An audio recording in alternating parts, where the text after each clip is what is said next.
Welcome back to Connecting the Dots, a series of monthly conversations with Michael Dominguez, President and CEO of Associated Luxury Hotels International. The series examines issues in the global economy in 2026 that will connect the dots to be helpful not only in business, but in life as well. Hi, welcome to this edition of Connecting the Dots. I am super excited to be talking right now in mid-June about our industry and the strength of our industry and what we've seen. We've continued the momentum we saw at a first quarter, which was a record first quarter, and we're continuing to see 10 consecutive weeks of RevPAR growth and 15 consecutive weeks of average rate growth. The strength is there. We're seeing it in the small cities. Group is strong. That is where the small cities are picking up right now, specifically with some of the convention centers being shut down for renovation. But overall, we're seeing strength in the market.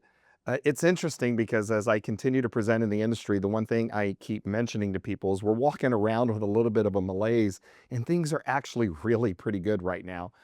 We just saw some reporting from SiteMinder and what that looks like for the summer.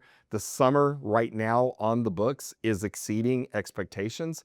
We're up in literally room nights by 4.7%. We're up in rate by 8% from now through this September. And most surprisingly, September is showing the most strength as far as what is on the books for travel. Americans are staying home this summer. We're definitely seeing things with FIFA and a little bit of that pickup with World Cup. And we're going to talk about that in another edition. But overall, we're doing well, and CoStar just released their latest forecast for the year, and it is now looking at 2.8% RevPAR growth, which is a tremendous increase from where we started the year.